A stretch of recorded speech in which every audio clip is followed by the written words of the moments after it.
Bonjour les enfants du catéchisme, les CP qui viennent le mercredi et aussi le samedi. Nous continuons le catéchisme en vidéo et là, à cause des nécessités du montage du petit décor qui est derrière moi, c'est difficile d'avoir la bougie de la prière, mais on fait comme si on l'allumait, clac, elle est allumée. Au nom du Père et du Fils et du Saint-Esprit. Amen. Seigneur Jésus, nous sommes dans le temps de l'Avent. Nous préparons nos cœurs à ton avènement, à ta venue parmi nous. Et pour avoir un cœur prêt, aide-nous à nous recueillir, à penser à toi et à faire du bien autour de nous. Au nom du Père et du Fils et du Saint-Esprit. Amen. Je te rappelle l'histoire de Jésus qu'on avait vue avant la vidéo qui parlait de l'Avent avec le Père Bruno. C'était l'histoire des rois mages qui étaient venus d'un pays lointain et qui, en passant par Jérusalem, avaient fini par découvrir Jésus à Bethléem où il est né, et ils avaient offert l'or, l'encens et la myrrhe. Tu te souviens? Et puis, le roi Hérode, qui régnait à Jérusalem, leur avait dit de revenir à Jérusalem pour le renseigner, pour qu'il puisse lui aussi aller trouver l'enfant, le roi des Juifs. Et les rois mages sont partis dans leur pays par un autre chemin, sans revenir à Jérusalem.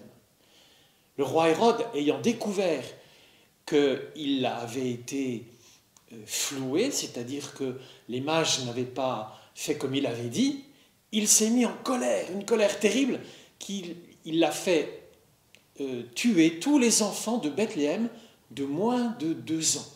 Mais avant que les soldats arrivent à Bethléem pour tuer les enfants, et Jésus faisait partie des enfants de Bethléem, Joseph, qui était dans sa maison avec Marie, en train de dormir, reçoit tout d'un coup dans son sommeil la visite d'un ange en songe. Et l'ange lui dit « Lève-toi, prends l'enfant et sa mère et pars en Égypte. » Et Joseph se réveille et très vite, il prépare le voyage. Il prépare un âne, il prend un bâton de marche et il emmène avec lui Marie qui cache dans son grand manteau Jésus, le bébé. Tu ne le vois pas parce qu'il est enveloppé dans le manteau de Marie, et ils partent en Égypte. Tu te souviens que l'Égypte, c'est le pays du roi Pharaon. Et dans ce pays, il y a des pyramides, il y a aussi des étendues de désert. Et ils voyagent la nuit, doucement, pour ne pas se faire voir. Et Joseph, Marie et Jésus vont se cacher en Égypte, on ne sait pas où, pendant des années, en arrivant en Égypte dans la profondeur de la nuit. Et puis ils vont rester tout un temps en Égypte où Jésus va un peu grandir. Et une autre fois, l'ange du Seigneur apparaît en songe à Joseph et va lui dire « Joseph, tu peux revenir dans ton pays.